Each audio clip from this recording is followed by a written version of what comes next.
दर्शकवृन्द नमस्कार। Focus of the डेमा स्वागत गर्दछु। म शम्भु पोखरेल। दर्शकवृन्द, नेपाल राष्ट्र बैंकले भर्खरै मात्र मौद्रिक नीति ल्याएको छ। मौद्रिक नीतिले खासै प्रभाव पार्ने धेरै क्षेत्रहरू त देखिएका छैनन्, किनभने आर्थिक नीतिको परिपूरक रूपमा मौद्रिक नीति आउने गर्दछ र आर्थिक नीति पुरानै कन्टिन्यू भएको छ भनौँ, अथवा बजेट यसपालि सरकारले पुरानै बजेटलाई नियन्त्रण दिएको छ। त्यसकारणले मौद्रिक नीतिमा खासै परिवर्तन नआए पनि यसले सामान्य परिवर्तन भने ल्याउन खोजेको देखिएको छ। आज हामीले यिनै विषयहरूमा रहेर बहस गर्नको लागि हाम्रो स्टुडियोमा एकजना खास गरी चार्टर्ड एकाउन्टेन्ट, उहाँले समग्र अर्थतन्त्रमा भइरहेका यो कार्यगत रूपमा अथवा त्यसलाई चाहिँ एक्सनमा आएका कुराहरूमा कतिका पारदर्शिता छ छैन अथवा कसरी काम भइरहेको छ त चेक गर्ने एकजना अर्थविद पनि हुनुहुन्छ। उहाँलाई हामीले स्टुडियोमा निम्त्याएका छौँ। उहाँ हुनुहुन्छ एलपी भानु शर्मा। उहाँलाई स्वागत गरौँ। हजुर नमस्कार। अहिले हुन त समग्र राजनीति परिस्थिति सबैले अवलोकन गरेकै छन्। हजुर, पछिल्लो समयमा नेपाल सरकारले लिएको आर्थिक नीति र मौद्रिक नीति, यसलाई कसरी हेर्नु भएको छ यहाँले? अब दुई तीनवटा कुरा यस सम्बन्धी बुझ्नुपर्ने जरुरी छ। पहिलो त यहाँले भन्नुभयो अघि आर्थिक नीतिको परिप्रेक्ष्यमा आएको हो यो, र मौद्रिक नीति कुनै आफैमा छुट्टै एउटा नीति होइन। पहिलो त देशको अर्थतन्त्र, अर्थनीति, त्यस अन्तर्गतको आर्थिक नीति र त्यस अन्तर्गतको आउने हो यो। यसले यहाँले अघि भने चाहिँ विगतमा भइरहेका कुराहरूलाई निरन्तरता दिन खोजेको छ, सही हो। तर केही मूलभूत जुन प्रश्नहरू छन् हाम्रो अर्थव्यवस्थामा रहेका मूलभूत प्रश्नहरू, ब्याङ्किङ फाइनेन्सियल इन्स्टिट्युसनसँग सम्बन्धित मूलभूत प्रश्नहरू, लिक्विडिटीसँग सम्बन्धित मूलभूत प्रश्नहरू, केहीलाई एड्रेस गरेको छ यसले र केहीलाई एड्रेस नगरेको हो कि भन्ने भान परेको छ।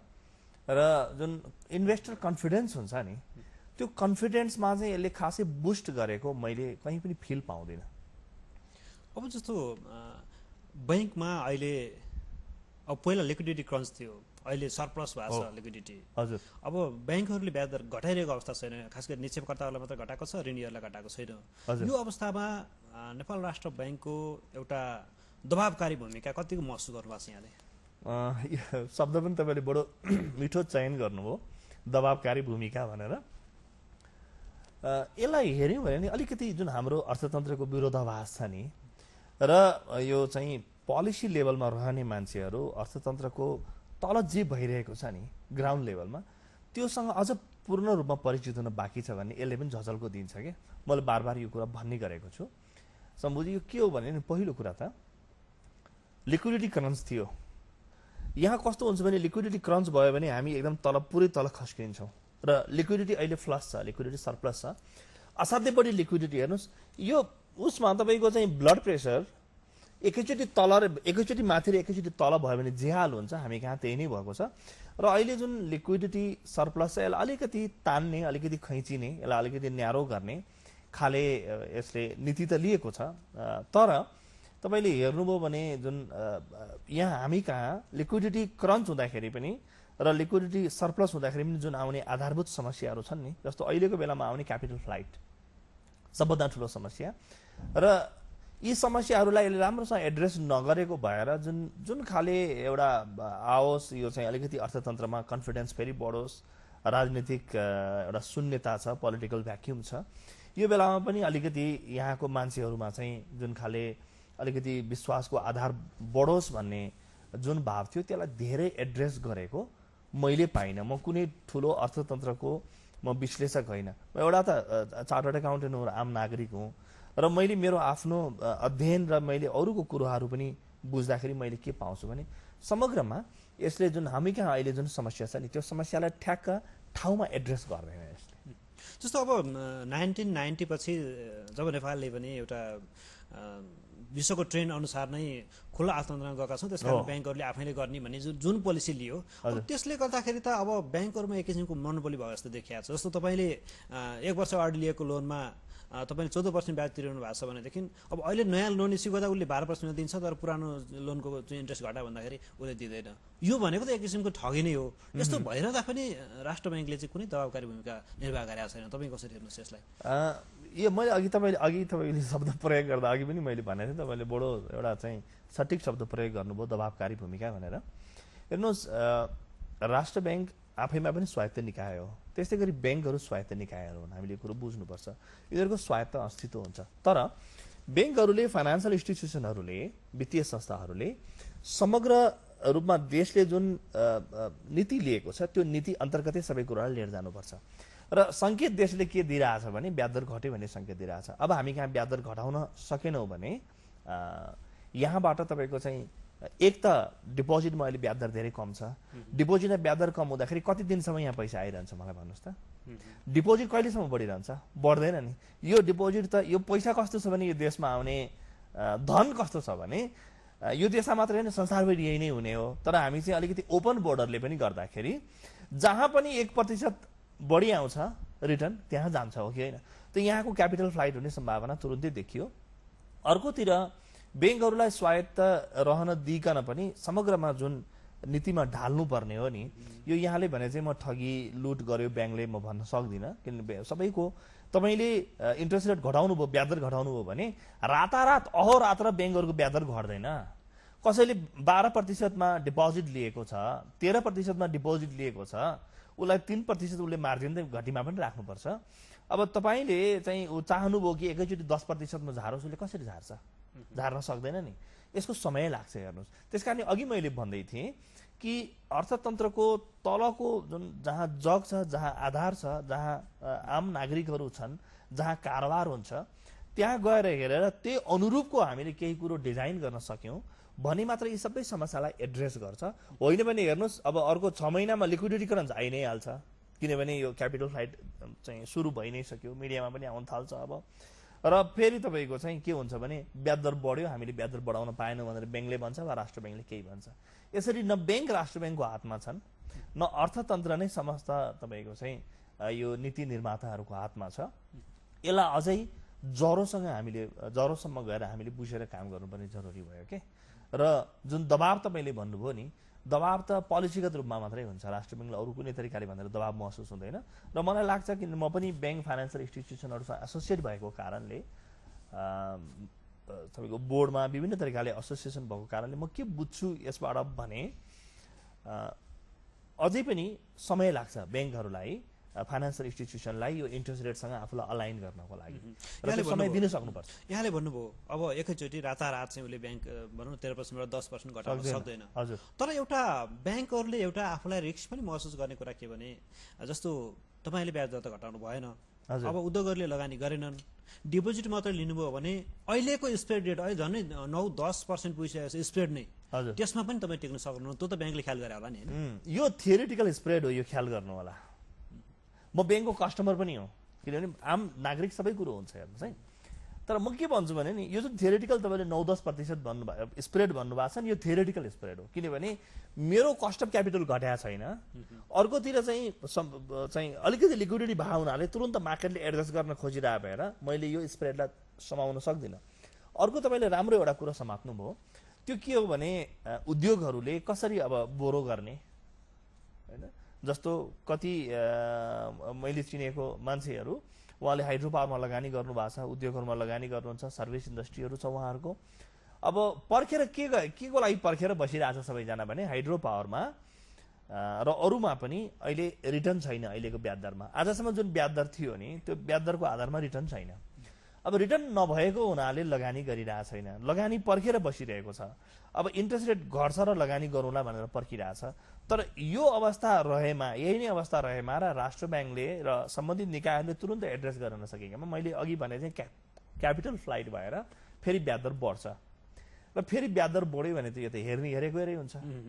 लगानी गर्ने उपयुक्त वातावरण छ कि छैन तपाईँले मलाई यो प्रश्न सोध्नु भएको छैन, यसमा म केही बोल्न चाहन्न। तर म तपाईँलाई के भन्छु भने अझै पनि त्यो देशले लिने नीति र यतापट्टि तपाईँको चाहिँ कन्ज्युमर जुन छ, क्रेडिटको कन्ज्युमर जुन छ, फाइनेन्सको कन्ज्युमर जुन छ, जो लगानीकर्ताहरू छन्, संस्थाका तपाईँको चाहिँ एन्टरप्रेनियरहरू छन्, प्रमोटरहरू छन्, तिनीहरूको माझमा त्यो टोटल अलाइनमेन्ट आइसकेको छैन क्या। त्यस कारणले तुरन्त ब्याज दर घट्छ भन्ने कुरामा म चाहिँ धेरै भरोसा गर्न सक्दिनँ र राष्ट्र ब्याङ्कको दबाब पनि कमै महसुस भएको मलाई लाग्छ। अब यो फेरि मौद्रिक नीतिमै जाउँ। अब अहिले नेपाल राष्ट्र ब्याङ्कले कृषि क्षेत्र र हाइड्रो पावर भनौँ जलविद्युत क्षेत्रलाई चाहिँ भनौँ न मुस्किलले 9%सम्ममा ऋण दिने व्यवस्था पुनर्कर्जाको व्यवस्था गरेको छ खास गरी बैंकहरूलाई। हजुर, यसले अब यी दुईटा क्षेत्रहरू फस्टाउनलाई सहयोग गर्छ? यो पनि तपाईँले राम्रो प्रश्न गर्नुभयो। मलाई लाग्छ यो जुन नब्स नाडीहरू हुन्छ नि त्यहाँ हामी कुरा गरिरहेछौँ। म के भन्छु भने केही हाइड्रो पावरहरूको प्रमोटर हुँ म। मैले आफूले काम गर्छु, अरू साथीहरूले पनि काम गर्नुहुन्छ, हामी सँगै मिलेर धेरै कामहरू गर्छौँ। यो देशमा जलविद्युतमा यति धेरै सम्भावना छ, यो जलविद्युत बाहिर आउनुपर्छ भनेर हामी यति धेरै कुरा गर्छौँ, यसको सम्भावनालाई सार्थक बनाउनुपर्छ भनेर कुरा गर्छौँ। तर मौद्रिक नीतिले मात्र यो कुरा एड्रेस गर्न सक्दैन। ब्याज दर एउटा कुरा हो। ब्याज दर त 9% पुनर्कर्जामा चाहिँ राष्ट्र ब्याङ्कले लिएर आयो, धेरै स्वागत योग्य कदम हो। सही कदमलाई सही कदम भन्नुपर्छ हामीले।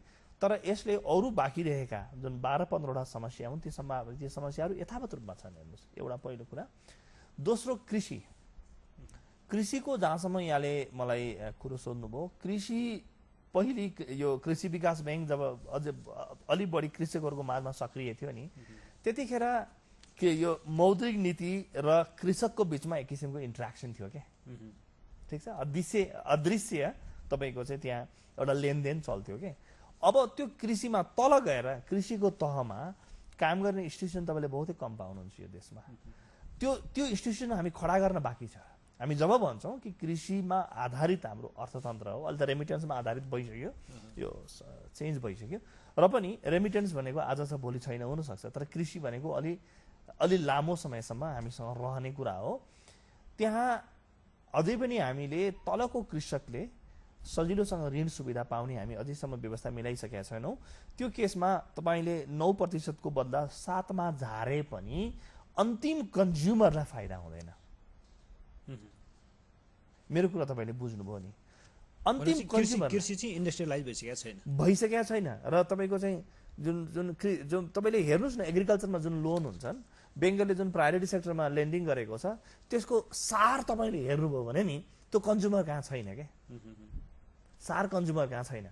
र जबसम्म त्यो एन्ड कन्ज्युमरले त्यो क्रेडिट पाउँदैन तबसम्म त्यसले बढेको ब्याज दरको फाइदा, घटेको ब्याज दरको फाइदा कसरी लिन्छ भन्नुहोस् त। त्यस कारणले हामीले केही नीति बनाउँदैमा सबै कुरो समाधान हुन सक्दैन भन्ने बलियो उदाहरण पनि हो यो। भनेपछि अब राष्ट्र ब्याङ्कले जुन कृषिमा लगानी गर्दैछ त्यो चाहिँ बालुवामा पानी मजाले हालिरहेको छ नि त। त्यति पुरै त नभनौँ, तर पनि जति मात्रामा जानुपर्ने हो त्यति मात्रामा जाँदैन। स्वागत योग्य कदम होस्, नो डाउट अबाउट इट। 9% झार्नु एउटा राष्ट्र ब्याङ्क जस्तो एउटा सर्वोच्च निकायले मौद्रिक तपाईँको चाहिँ सुपरभिजन गर्ने, अनुगमन गर्ने, नीति निर्माण गर्ने एउटा संस्थाले यो गर्नु स्वागत योग्य हो। तर सबै अर्थतन्त्र यो बाटोमा आउँछ कि आउँदैन भन्ने मेरो प्रश्न हो क्या। र म उदाहरणसहित तपाईँसँग कुरा गर्दैछु, अनुभवसहित तपाईँसँग कुरा गर्दैछु मैले।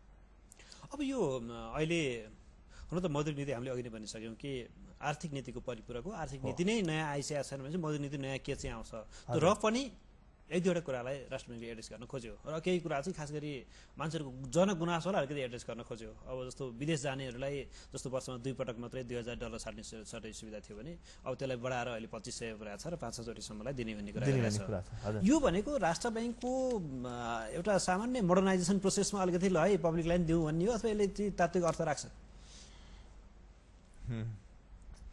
यसले के देखाउँछ भने राष्ट्र ब्याङ्कमा जो नीति निर्माण गर्ने तहमा हुनुहुन्छ नि, त्यहाँ के देखाउँछ भने समस्या हामी कहाँ छ र यो समस्यालाई एड्रेस गर्नुपर्छ भन्ने एउटा भाव देखाउँछ होइन। तर यसले अब तपाईँको चाहिँ एन्ड कन्ज्युमरलाई फाइदा हुन्छ कि हुँदैन भन्ने, त्यसको लागि हामीले इन्स्टिट्युसनहरू डेभलप गर्नुपर्छ क्या। र अब विदेश जानेको लागि जुन फाइदा लिने हो, मलाई लाग्छ यो त फाइदा लिन सक्छ, किनभने विदेश जाने कोही पनि व्यक्ति कुनै न कुनै ब्याङ्क फाइनेन्सियल इन्स्टिट्युसनको सम्पर्कमा आएर अनि त्यो प्रोसेसहरू पुरा गर्दै गर्दै विदेश जान्छ। हेर्नुहोस्, केही नभए पनि डलर सटै गर्ने ठाउँमा जान्छ, उसले केही सुविधा केही सजिलो अनुभव गर्छ। तर मेरो यो तपाईँको यो मिडियाबाट मेरो अनुरोध के हो, मैले गर्न खोजेको नम्र निवेदन के हो भने नि, हामी अझै पनि सबैलाई समेट्ने गरी सबैको पिरमर्का हेरेर त्यहाँ हामी पुगेको छौँ कि छैनौँ। नीति निर्माणमा जति कुराहरू हुन्छन् तिनीहरूको ट्रिकल डाउन इफेक्ट भन्छौँ नि हामी, सानो सानो कुरो त्यहाँ पुगेको छ कि छैन भनेर राम्रोसँग हेर्नुपर्ने दिन आयो। किनभने यिनले दूरगामी प्रभाव ल्याउँदैनन्, र प्याचवर्क मेरो प्यान्ट चाहिँ यता चाहिँ फाट्यो यता टाले, यता फाट्यो यता टाले, त्यसले केही पनि असर गर्दैन। हुन त अघि नै यहाँले भन्नुभयो कि यो मौद्रिक नीति आफैमा कुनै धेरै ठुलो विषय होइन, र पनि एउटा मनी सप्लाईको लागि त धेरै ठुलो कुरा हो। र यसमा अझ पनि गहिरोसँग हामीले हेर्न सक्यौँ भने मलाई लाग्छ यो देशको यी समस्याहरू समाधान गर्न नसकिने छैन। दर्शकवृन्द, हामी फोकस अफ द डेमा छौँ र अहिले पालो भएको छ छोटो विश्रामको। विश्रामपछि हामी पुनः उपस्थित हुनेछौँ। हेर्दै रहनुहोला हिमालय टेलिभिजन।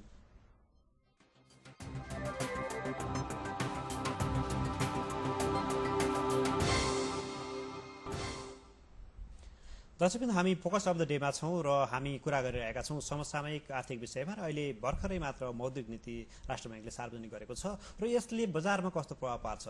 अहिले ट्याक्सका दरदेखि लिएर अन्य कुराहरूमा पनि राष्ट्र ब्याङ्कको प्रक्षेपण नै नमिलिरहेको अवस्था पनि छ। खास गरी राष्ट्र ब्याङ्कले जुन महँगीलाई नियन्त्रण गर्ने कोसिस गरिरहेको छ, जुन किसिमको प्रोजेक्सन दिइरहेको छ, त्यो पनि फेल खाइरहेको अवस्थामा अहिले मौद्रिक नीतिले के कुरालाई सम्बोधन गर्छ र यस विषयमा हामीले आज हाम्रो स्टुडियोमा निम्त्याएका छौँ एलपी भानु शर्मा। उहाँ उद्योगी पनि हुनुहुन्छ, उहाँ खास गरी कलेजको सञ्चालक पनि हुनुहुन्छ र चार्टर्ड एकाउन्टेन्ट पनि हुनुहुन्छ।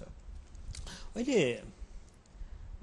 राष्ट्र ब्याङ्कले चाहिँ ब्याङ्कहरूलाई अनिवार्य मौजाद भनौँ, नगद मौजाद जुन हुन्छ त्यसलाई अलिकति वाणिज्य ब्याङ्कहरूलाई बढाएको छ। पहिला 5% भएकोमा अहिले वाणिज्य ब्याङ्कलाई 6%, विकास ब्याङ्कलाई 5.5%, अरूलाई चाहिँ 5% बढाएको छ। यसले के प्रभाव पार्छ इन अ लङ रन भनौँ? अब यो त साधारण एउटा भनौँ न, यो जुन लिक्विडिटी बढी देखिएको छ बजारमा, तरलता जुन बढी देखिएको छ, त्यो तरलतालाई नियन्त्रण गर्ने गरे हो यो। र यसको इम्प्याक्ट हुन्छ 5.5बाट 6 लैजानु, 6% पुर्याउनु भनेको लगभग 10% परिवर्तन हो भएकोमा। यसले राम्रो प्रभाव ल्याउँछ, त्यसमा कुनै शङ्का छैन। र जुन फाइनेन्स कम्पनीहरूलाई 5%मा राखेको छ, डेभलपमेन्ट ब्याङ्कलाई 5.5%मा राखेको छ, त्यसको पनि आफ्नो ठाउँमा यसको तर्क वितर्कहरू छन् के कति गर्न ठिक हुन्छ बेठिक हुन्छ भन्ने। तर एउटा स्पष्ट रूपमा सन्देश के दिन खोजेको छ भने तिमीलाई यो बजारमा लिक्विडिटी बढी छ, ब्याज दर घटाऊ, अघि जुन हामी कुरा गर्दैथ्यौँ त्यसमा सन्देश दिन खोजेको छ। मलाई लाग्छ यो उपयुक्त कदम हो। भनेपछि भोलि केही गरी बजारमा रकम अभाव भयो भने पनि उनीहरूसँग भएको चाहिँ मौजाद यथावत रहन्छ, अलिकति बढाउनुपर्छ भन्ने एउटा मेन्टल्ली गाइड दियो होला होइन? यो के हो भने हो, अब तिमीले धेरै यसलाई हामी क्रेडिट एक्सपान्ड नगर भन्छौँ कि, जुन दिने हो जुन ऋण हो त्यो ऋणलाई एक्सपान्ड नगर, ऋणलाई तिमीले खुम्चायौ भने त बजारमा के हुन्छ भने मनीको सप्लाई बढी भयो भने तपाईँको चाहिँ फेरि लिक्विडिटी बढ्ने हो। अब यो भएपछि त मौजाद रहने भयो, मनीको सप्लाई कम हुने भयो। मनीको सप्लाई कम भएपछि त लिक्विडिटी बढ्दैन, बढेको लिक्विडिटी अलिकति खुम्जाउन सकिन्छ कि भन्ने एउटा सार्थक प्रयास हो भन्नुपर्छ यो चाहिँ। अब यो अहिले राष्ट्र ब्याङ्कले मौद्रिक नीति सार्वजनिक गरिरहँदाखेरि हजुर बैङ्कहरूलाई मर्जरमा जान अझै पनि दबाब दिने भनेर उसले गरिरहेको छ। यो वर्षको उसको उपलब्धि भनेको 30 वटालाई घटाएँ भन्ने कुरा छ। हजुर। अब भनेपछि अब यो ब्याङ्कहरू मर्जरमा जाँदा अथवा मर्ज भएर अगाडि बढ्दाखेरि अरू क्षेत्रलाई के फाइदा हुन्छ? यो पनि बडो मिठो यहाँले यो कुरा पिकअप गर्नुभयो। मर्जर यो देशको आवश्यकता भइसकेको थियो। हेर्नुहोस् किन आवश्यकता भइसकेको थियो भने तपाईँले मलाई सोध्नुभयो भने सानो सानो इकाइ धेरै खडा गरेर हामी कहिल्यै पनि सक्षम हुन सक्दैन, एफिसिएन्ट हुन सक्दैनौँ। तपाईँले एउटै घरमा तीनवटा तला भएको घरमा छ, माथिपट्टि चाहिँ ठुलो दाइ अनि माइलो अनि कान्छो, तीनटा चुला अलग अलग भयो भने के हाल हुन्छ? हामी कहाँ त्यही नै स्थिति थियो। र हाम्रो प्रफिटेबिलिटी हामीले यसो हेर्दाखेरि हामी के भन्छौँ भने नि अहिलेको यो मौद्रिक नीतिमा यसको अलिकति म गन्ध पनि देख्छु के, त्यो हामीलाई के लाग्छ भने हाम्रो ब्याङ्कहरूले फाइनान्स कम्पनीहरूले धेरै कमाए कि भन्ने एउटा डर नि, एउटा पुरानो यसलाई हामी मिडिएबल मेन्टालिटी भन्छौँ के, पुरानो एउटा चाहिँ यो साम्यवादी मेन्टालिटीले यहाँ अलिकति छोएको छ। तर तपाईँले हेर्नुभयो भने हाम्रो ब्याङ्क र फाइनेन्सियल इन्स्टिट्युसनले कमाएको के छ? हाम्रो ब्याङ्क र फाइनेन्सियल इन्स्टिट्युसन अहिले समग्रमा मिलेर 100 मेगावाटको एउटा हाइड्रो पावर हामीले लिएर आउन खोज्यौँ भने पनि यो देशमा हामी आफू फाइनेन्स गर्न सक्दैनौँ। हाम्रो संस्थाहरू सबल हुन बाँकी नै छ। हेर्नुहोस् धेरै बाँकी छ, असाध्यै धेरै बाँकी छ। र यी संस्थाहरूलाई हामीले अझ बढी सबल बनाउँदै लिएर जानुपर्छ। त्यसकारणले यसमा डराउने हामीले भन्ने कहीँ पनि कुरा छैन। र अहिले आएर जुन यो मौद्रिक नीतिले थोरै यसमा एड्रेस गर्न खोजेको छ जतिसुकै एड्रेस गर्न खोजे पनि हामीले पछाडिपट्टि जो मौद्रिक नीति बनाउने पछाडि ब्रेन कस्तो छ त्यसलाई हेर्नुपर्छ क्या। यदि ब्रेन चाहिँ खुम्जाउने खाले ब्रेन छ भने नि कहिले पनि यसको यो विकास हुँदैन। र उसलाई हेर्नुहोस् तपाईँले, अर्को एउटा इक्जाम्पल मैले बार बार दिने गर्छु। यो ब्याङ्क र फाइनेन्सियल इन्स्टिट्युसनहरूको सिइओले बढी तलब लिए भन्ने एउटा म त्यसमै आउँदैछु। जस्तो अहिले के भन्न थाल्यो भने ब्याङ्कका प्रमोटरहरूले के भन्न थाल्यो भने हामी लगानी गर्ने, मोजमस्ती गर्ने, स्यालेरी सुविधा भोग गर्ने भने चाहिँ त्यहाँका कर्मचारी मात्रै हो, हामीलाई प्रफिट चाहिँ आउँदैन भन्ने कुरा बोलिरहेको अवस्था छ। के ब्याङ्कको वास्तवमा यो ओभरहेड कस्ट नै एकदमै बढी भयो? अघि जुन मर्जरको कुरा हामी गर्दै थियौँ है, त्यसैलाई यससँग लगेर जोडौँ।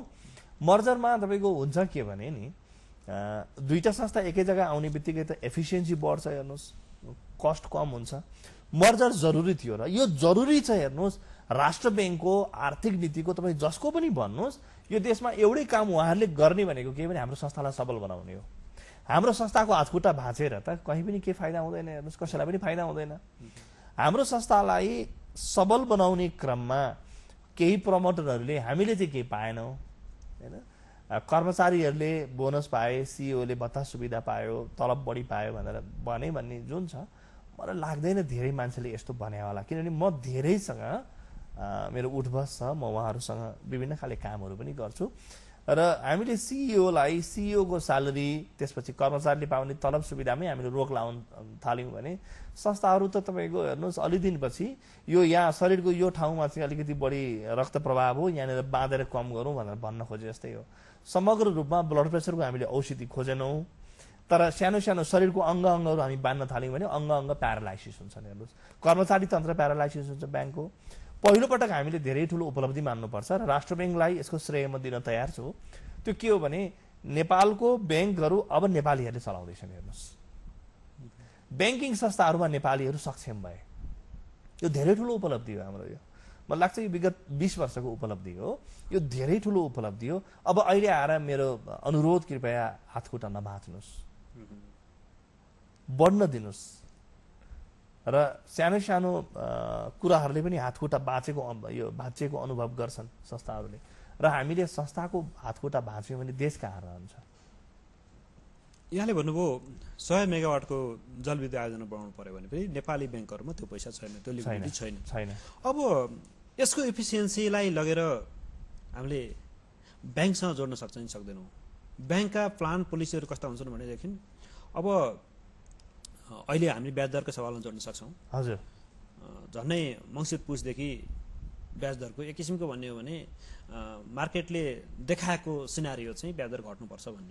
तपाईँको फिक्स डिपोजिट केही समय लाग्छ होला, तर फिक्स डिपोजिट हुँदा हुँदै पनि ब्याङ्कहरूले अलिकति रिस्क के पनि लिनु पर्थ्यो भने अब हामीले लगानीलाई प्रमोट गरौँ है, नत्र भने यो पैसा चाहिँ विदेश जान्छ भनौँ न, क्यापिटल फ्लाइट हुन्छ। अहिले हामी यो अहिले आएको डिपोजिटलाई राखेर हामी लगानीलाई प्रमोट गरौँ भनेर त्यो किसिमको प्लान ब्याङ्कहरूले गरेनन्। बरु असारसम्म पर्फ्यौँ, असारसम्म भने 2 महिना भए पनि अलिकति एक्स्ट्रा ब्याज हामीले लिएर हुन्छौँ, अलिकति बढी नै कमाइन्छ भन्ने वेमा गए। अब यसलाई कसरी हेर्नुहोस् यहाँले? म यहाँको कुरासँग सहमत छैन। पहिलो कुरा त किन भन्नुहुन्छ भने हेर्नुहोस् यो जुन छ नि ब्याङ्क र फाइनेन्सियल इन्स्टिट्युसनहरू, मैले अघि जुन भन्दैछु त्यही कुरालाई म टेकेर भन्छु। होइन मैले यो आधारभूत कुरा गरिरहेको छु कि मैले सानो एनालाइसिसको कुरा मात्रै गरिरहेको छैन, मैले एउटा फिलोसफीको आधारभूत कुरा मैले गरिरहेको छु। त्यो के हो भने हाम्रो देशको संस्थाहरू अझ बढी लिक्विडिटी जेनेरेट गर्न सक्ने हुनुपर्छ, अझ बढी फाइनेन्स जेनेरेट गर्न सक्ने हुनुपर्छ। यिनीहरूलाई त हामीले प्रोत्साहन गर्नुपर्छ। एउटा संस्थालाई प्रोत्साहन गर्ने क्रममा अरू संस्थाहरूको हातखुट्टा भाँचौँ भने पनि मैले होइन, तर यो ब्याज दर एडजस्टमेन्ट जुन छ नि ओभरनाइट हुँदैन। मैले अघि भने यसलाई आउन बिस्तारो समय दिनुपर्छ हामीले र भोलि हामी भन्न सकौँ न कि हाम्रो यो चाहिँ अलि ब्याङ्कहरूले मैले भने 100 मेगावाटको एउटा प्रोजेक्ट आउनु पर्यो भने ब्याङ्कहरूले लगानी गर्न सक्दैन। केवल लिक्विडिटीको कारणले मात्रै होइन, सिङ्गल अब्लाइगर लिमिटहरू छन्, अरू पनि टेक्निकल यो अलिकति तकनिकी बाधाहरू छन्, यो उसमै कानुनन आएका बाधाहरू हुन्। तर ती बाधा अडचनलाई हटाउनको लागि हामीले संस्थाहरूलाई नै सबल बनाउनुपर्छ क्या, संस्थाहरूलाई नै सुदृढ बनाउनुपर्छ र समय दिनुहोस्। 2 महिनामा ब्याज दर घटाउनुपर्छ, 3 महिनामा ब्याज दर घटाउनुपर्छ भन्नुहोस्। ब्याङ्कहरूले राम्रो गरिरहेछन्, यसको मतलब सबै ब्याङ्कहरू उति नै राम्रो छन् भन्ने होइन। अहिले यदि ब्याङ्कहरूले सही तरिकाले आफ्नो प्रफिटहरू रिपोर्ट गर्ने हो भने यो अहिले गएको विगतको असार मसान्तसम्ममा धेरैको प्रफिट घट्नुपर्ने हो। ब्याङ्कहरू समग्र अर्थतन्त्र चाहिँ राम्रो नगर्नु, ब्याङ्कहरू मात्र राम्रो गर्नु यो हुन सक्दैन। ब्याङ्क यो एउटा मध्यस्थ गर्ने संस्था हो, एउटा मध्यस्थ गर्ने एजेन्सी हो। त मध्यस्थ गर्ने एजेन्सी चाहिँ धनी हुँदै जानु, अरू डुब्दै जानु त्यो पनि हुँदैन। तर तपाईँले महिना 2 महिना 3 महिना तपाईँले चाहिँ जुन गाडीमा पनि तपाईँले गियर चेन्ज गर्ने बित्तिकै एकैचोटि गाडी त्यो स्पिडमा जाँदैन नि, मोटर जाँदैन नि, त्यसको समय लाग्छ नि। यसै गरी यसको लागि पनि समय लाग्छ। यो समय पनि दिउँ र अझै बढी डायलग मलाई लाग्छ यो देशको सरकारले नै, राष्ट्र ब्याङ्कले ब्याङ्क फाइनेन्सियल इन्स्टिट्युसनहरूसँग र आम जनताहरूसँग तपाईँ हामीसँग पनि डायलग के गर्नुपर्छ भने अझ बढी हामीले यिनीहरूलाई कसरी सबल बनाउन सक्छौँ र ब्याज दर घट्यो त्यसको प्रतिफल सबैमा जाओस् के। रातारात गयो भने त गडबड हुन्छ, मैले भनिसकेँ। सबैमा जाओस्, यसको लागि अझ बढी डायलग गर्नुपर्ने जरुरी भयो के, अझ बढी जनतामा जानुपर्ने जरुरी भयो। यसको फाइदा जनताले पाएनन्, यसको फाइदा कन्ज्युमरले, उपभोक्ताले पाएन। मेरो यो चाहिँ कुरा हो। मैले अनि यहाँले समय लाग्छ भन्दाखेरि भनिन्छ नि त्यो टु लेट टु रिग्रेट भन्छ नि, पश्चाताप गर्न नै ढिलो हुने समय भइदियो भने मानौँ न अहिले वास्तवमा भने नि ब्याज दर बढ्नुको अर्को रिफ्लेक्सन कहाँ देखियो भने पब्लिकमा ब्याङ्कप्रति विश्वास बढ्यो र अहिले लिक्विडिटी भएको त्यो बजारमा हिजोको पैसा बढी भएर होइन, अहिले मान्छेले जनतालाई विश्वास भयो ब्याज आउँछ भनेर जम्मा गरे। अब फेरि ब्याज दर घटेर 2% 3% आइसकेपछि यहाँले भनिसक्नु क्यापिटल फ्लाइट हुन्छ, 3% ब्याज आउनु त म घरमा ल्याएर गाउँमा ब्याज लाउँछु भन्छ। गाउँमा एक किसिमको चाहिँ इकोनोमिक एक्टिभिटी हुन्छ तर अराजकता ल्याउन सक्छ त्यसले। ती कुराहरूलाई चाहिँ ब्याङ्कले सम्बोधन गर्ने नगर्ने राम्रो यहाँले कुरा गर्नुभयो शम्भुजी। यो हामी आम मान्छेले पनि बुझ्ने कुरा के हो भने नि, हेर्नुहोस् यसको एक टुक उत्तर हुन सक्दैन। तपाईँले मलाई भन्नुभयो यो ठिक कि यो ठिक, कहिले पनि हुन सक्दैन। यो मिक्स हो। तपाईँले ब्याज दर कतिसम्म घटाउने वा कतिसम्म बढ्न दिने भन्ने यही हो। नियमनकारी निकायले र मौद्रिक नीति जारी गर्ने यस्तो संस्थाले निर्णय गर्नुपर्ने कुरा। र त्यसैको लागि मैले भन्दैछु कि मैले अलि सानो सानो एनालाइसिसमा मन नगइकन मैले केही आधारभूत कुरा गरिरहेको छु। मैले के भनिरहेको छु भने तपाईँहरूले यो डायलग बढाउनु पर्यो के, संस्थाहरूले डायलग बढाउनु पर्यो र सबैलाई समेट्ने तरिकाले यो ल्याउनु पर्यो। नत्र भने तपाईँको चाहिँ तपाईँले आज ब्याज दर घटाउनु भयो, अलि दिनपछि तपाईँको चाहिँ क्यापिटल फ्लाइट हुन्छ, त्यसको असर कहीँ पनि जाँदैन। यो हुनुभन्दा पहिले, धेरै कुरा बिग्रिनुभन्दा पहिले अझै पनि मैले देख्छु कि सबै मान्न जानुपर्ने जरुरी छ। राष्ट्र ब्याङ्कले पनि जानुपर्ने जरुरी छ, ब्याङ्क फाइनेन्सियल इन्स्टिट्युसनले पनि जानुपर्ने जरुरी छ। यो हामी सबैले सिक्नुपर्ने पाठ हो र नेपालले विशेष गरी सबभन्दा बढी सिक्नुपर्छ। अब यो अलिकति अर्को प्रसङ्ग जोडौँ। अहिले राष्ट्र ब्याङ्कले चाहिँ मौद्रिक नीतिमा केही कुराहरूलाई खुकिलो पार्दै लगेको देखिएको छ। जस्तो डलर छटै सुविधामा भयो होइन, व्यापारी ल्याएर अझ $30,000 सुविधा दिने भनेको छ। अब टिटीमा भयो, एलसीमा भयो र हुन अलिकति यहाँ सामान्य पुरा रूपमा बुझिएको छैन तर अलिकति विदेशमा समेत लगानी गर्न सक्ने गरी अलिकति बाटो खोलिएको छ। अब यो के राष्ट्र ब्याङ्क अथवा नेपालको मौद्रिक नीतिमा अब नेपाल अब मोडर्नाइजेसनतिर अलि राम्ररी जाँदैछ भन्न खोजे हो? यो बडो अब मलाई यहाँले सोधिसकेपछि मलाई आफ्नो भित्रको कुरा मैले भन्नुपर्छ। मेरो आफ्नो एनालाइसिस के छ भने अझै पनि हामी जो यो देशमा आजको दिनमा जसले पनि चाहिँ शासन गरिरहेछ उहाँहरू यसरी हामी खुला भएर जाउँ भन्ने मेन्टालिटी छैन हैन। यिनीहरूमा यो मेन्टालिटी, उहाँहरूमा यो मेन्टालिटी छैन। यो मेन्टालिटी नहुँदै पनि बजारलाई अलिकति हामी राम्रो गरिरहेछौँ भनेर देखाउनु पर्ने जरुरी पनि छ। त्यसकारणले एकातिर खुल्न खोजे जस्तो अर्कोतिर चाहिँ तपाईँको कठालो समाते जस्तो दुईटै कुरो देखिएको छ क्या। यो कि एउटा बाटोमा जानुभयो भने सुस्पष्ट हुन्थ्यो। तपाईँ पकड्न पनि खोज्ने, च्याप्प समातेर यसले बढी कमाइरहेछ, यसलाई मैले कस्नुपर्छ, सिइओ को तलब बढी दियो, यसले यस्तो गर्यो, यसले यस्तो गर्यो भनेर च्याप्प समात्न पनि खोज्ने, अर्कोतिर खुला पनि गर्न खोज्ने, यसको दूरगामी असर हुँदैन। हेर्नुहोस्, मलाई लाग्छ यो अलिकति हाम्रो यो बौद्धिक चिन्तनको कमी पनि हो र अर्थतन्त्रलाई कुन दिशामा लिएर जाने भन्ने यो पोलिसी मेकरको माझमा सुस्पष्ट दृष्टिकोणको अभाव पनि यसले देखाउँछ। अब अहिले पनि राष्ट्र ब्याङ्कले दुईटा शाखा भ्याली बाहिर खोलेपछि एउटा शाखा भ्यालीमा खोज्न पाउने भनेर एउटा सानो प्रोभिजन गरेको छ। हजुर। र पनि गाउँमा चाहिँ ब्याङ्किङ सिस्टम पुगिसकेको छैन। यसलाई चाहिँ कसरी विस्तार गर्न सक्छ होला? अब यो प्रश्न केही वर्ष अगाडि पनि हामीले एउटा सानो अध्ययनको सन्दर्भमा हामीले यसलाई निकै ठाउँमा गएर पनि हामी यसलाई हेर्ने कोसिस गरेका थियौँ। यो एउटा त तपाईँको चाहिँ के हो भने गाउँमा मान्छेले के गर्छ तपाईँले त्यो हेर्नुहोस्। गाउँमा मान्छेले अहिले सबैभन्दा बढी मोबाइल प्रयोग गर्छ त्यो हेर्नुहोस् गाउँको मान्छेले नि मोबाइल प्रयोग गर्छ दोस्रो के गर्छ कृषि छ त्यहाँ हो कि होइन दुईटा कुरा त तपाईँको यहाँ सिधै आयो र तेस्रो के गर्छ भने तेस्रो चाहिँ रेमिटेन्स पाउँछ गाउँले हाम्रो गाउँको तीनवटा प्रमुख विशेषताहरू अब हामीले कस्तो खाले चाहिँ नीति बनाउनु पर्यो भने छोटोमा गरौँ हजुर हजुर चाहिँ मोबाइल प्रयोग गर्नेले लोकल उसबाट ब्याङ्किङ गर्न पाउन् र कृषि पनि ब्याङ्किङको माध्यमबाट जाओस् कृषि ऋणहरू तपाईँले सानो र सहज बनाउनुहोस् र रेमिटेन्सलाई गाउँघरमा पुर्याउने गरी ब्याङ्कहरूलाई चाहिँ अझ बढी तपाईँले चाहिँ परिचालित गर्नुभयो भने ब्याङ्क त रातारात गाउँमा छिर्छ कि छिरि नै सक्यो धेरै मात्रामा तर मजासँग छिर्छ गाउँमा पैसा छ हस् धन्यवाद हाम्रो स्टुडियोसँग आइदिनु भयो र आफ्ना कुराहरू राखिदिनु भयो यसको लागि धेरै धेरै धन्यवाद मेरो पनि धन्यवाद यहाँलाई नमस्कार दर्शकवृन्द आजको लागि फोकस अफ द डेको समय सकिएको छ मलाई पनि बिदा दिनुहोस् नमस्कार